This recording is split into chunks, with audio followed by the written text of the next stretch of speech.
Namaku Syifa. Kejadian ini sekitar 2 tahun yang lalu.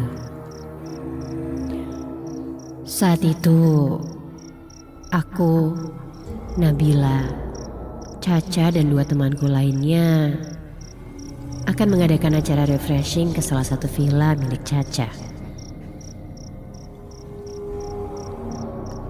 Memang acara ini sudah direncanakan jauh-jauh hari. Karena menunggu momen yang pas, akhirnya kita bisa berangkat ke sana. Villanya sih tidak terlalu besar, tapi pemandangannya itu yang sangat bagus.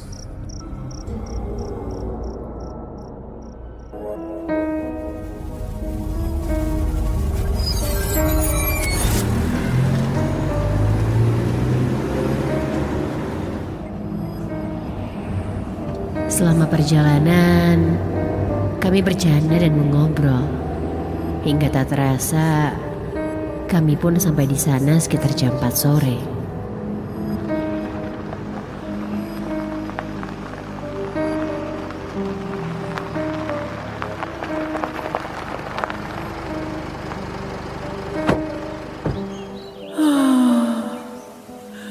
Perjalanan yang sangat melelahkan.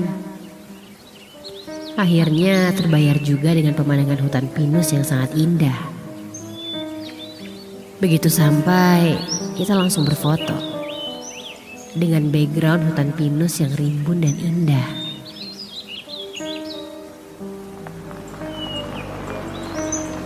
Setelah memarkirkan mobil di pemukiman warga, kita berjalan sedikit ke atas menuju villa. Karena rute jalannya yang tidak muat untuk mobil.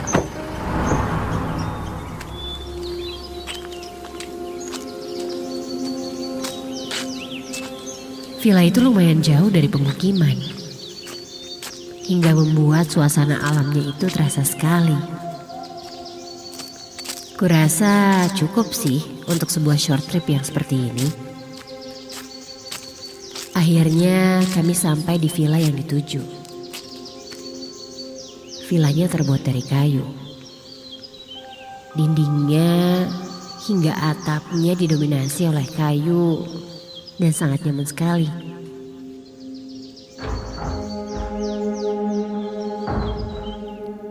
Keempat temanku sudah memasuki villa. Sementara aku masih jauh di luar sambil mengambil beberapa foto menggunakan kamera handphoneku. Sampai ketika aku mau mengambil foto, tiba-tiba kakiku seperti tersangkut. Aku bisa merasakannya karena yang aku injak ini bukan tanah. Aku coba menggerakkan kakiku dan menendang sesuatu yang menghalangiku itu. Setelah kulihat apa yang kutendang tadi,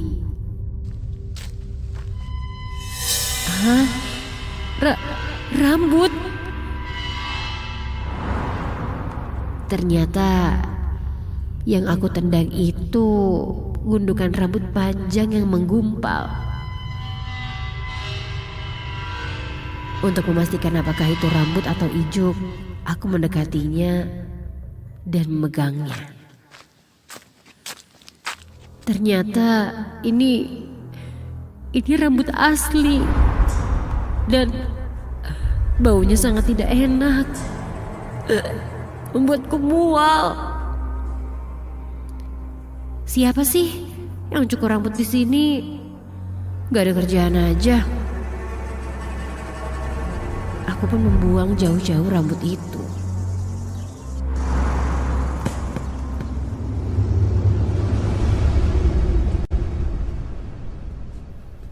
Singkat cerita, aku langsung masuk menyusul teman-temanku ke villa.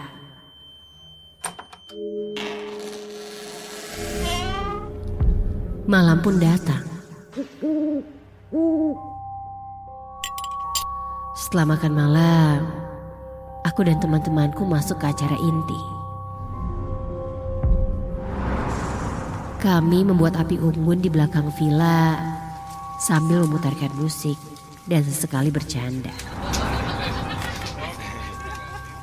Sangat menyenangkan. Hanya saja aku melihat Nabila dari tadi hanya diam, tidak seperti yang lain. Lalu aku bertanya padanya. Bill, kenapa sih kok diem terus? Gak suka ya sama tempatnya? Dia pun menjawab tidak apa-apa. Hanya kedinginan saja katanya. Seriusan? Kalau udah apa-apa bilang ya. Ya udah, coba nih pakai jaket double ya. Kalau masih nggak enak mending tidur aja deh ya, istirahat ya. Nabila mengangguk sambil tersenyum padaku. Tapi kurasa melihat dari mukanya seperti ada yang dia sembunyikan. Ya sudahlah. Mungkin dia sedang ada masalah dengan pacarnya. Atau entahlah.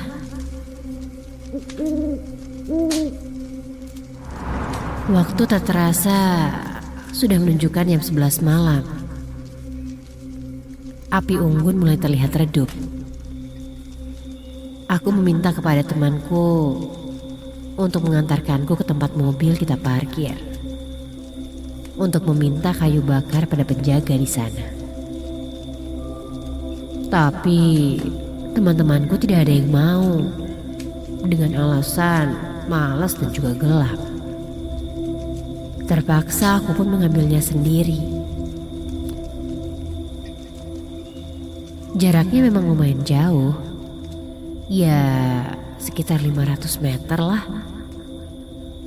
Namun ketika aku akan beranjak, Nabila menyuruhku untuk tidak ke sana. Katanya sudah cukup acara api unggunnya. Apaan sih Bill? Udahlah, gak apa-apa. Lagian gak ada yang mau nganter gue juga kan. Udah, aman. Aku pun menghiraukan omongan Nabila dan bergegas berjalan sambil membawa senter. Aku mulai berjalan menyusuri jalan setapak yang kiri dan kananku itu hutan pinus. Hingga di tengah perjalanan yang gelap dan sepi, langkahku terhenti. Aku mendengar seperti ada juga yang berjalan di sekitarku. Dan itu terasa sekali. Aku merasakan seperti ada yang memperhatikanku. Ya, aku bisa merasakannya seperti ada 1000 mata yang melihat ke arahku. Tapi di kiri kanan tidak ada siapa-siapa. Hanya pohon pinus yang menjulang tinggi. Hingga aku mencium bau yang tidak enak sekali. Awalnya sih aku menghiraukannya. Tapi bau ini sangat menyengat sekali. Dengan penasaran aku mencari sumber di mana bau itu. Dan ketika senterku diarahkan ke tanah. Astaga! Aku melihat gumpalan rambut, persis seperti rambut tadi sore yang aku injak. Keringat dingin pun mulai keluar, dan bulu kuduku pun berdiri. Tanpa berpikir panjang, aku mempercepat langkahku agar sesegera sampai ke tempat parkir mobil kami. Tapi ada hal yang janggal dalam perjalananku ini. Aku merasa perjalananku tidak sampai-sampai. Aku mencoba memastikan arah jalan memang ini jalannya. Karena ini jalan setapak satu-satunya menuju warung yang ada di pemukiman warga. Jalan ini seperti tidak berujung. Hingga langkahku terhenti ketika di depanku ada yang berjalan membawa obor yang redup. Syukurlah ada warga yang lewat, pikirku. Aku berniat memintanya menemaniku untuk turun ke bawah. Namun, sebentar. Sepertinya ada yang janggal. Aku pun perlahan mendekatinya. Hingga... Ya Tuhan! Ketika sudah cukup dekat, aku bisa melihat jelas orang itu. Dan astaga! Di depanku itu, kulihat sosok wanita berbaju merah dengan mata hitam pekat melotot ke arahku. Mukanya tidak karuan dan sangat menyeramkan. Mulutnya menganga sangat lebar. Tangannya sangat panjang hingga tangan dan kukunya menyentuh tanah. Dan ketika kulihat dengan jelas, rambut sosok wanita itu perlahan rontok. Sosok apa itu? Tanpa berpikir panjang, aku pun langsung lari dengan cepat. Ingin sekali segera sampai, tapi hasilnya nihil. Lagi-lagi, aku berlari seperti tidak sampai-sampai. Dan aku merasa berada di dimensi lain.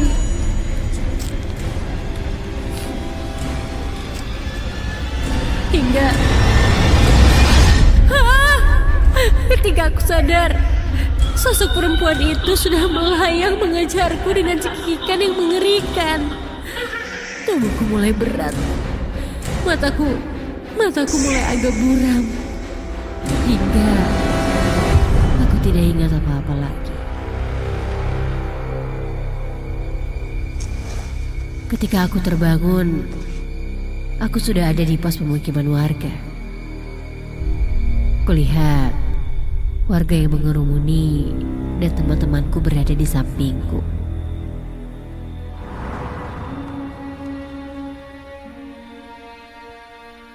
Aku juga melihat Nabila menangis dengan keadaanku. Warga sekitar menceritakan bahwa aku ditemukan warga dengan keadaan kerasukan kuntilanak. Ketika Nabila menanyakan apa yang terjadi, aku pun langsung menceritakannya. Ternyata Nabila sudah melihat sosok itu berlalu lalang di balik pohon sejak kita mengobrol. Dan menurut warga sekitar, memang di wilayah villa itu sering terjadi penampakan, terutama kuntilanak merah.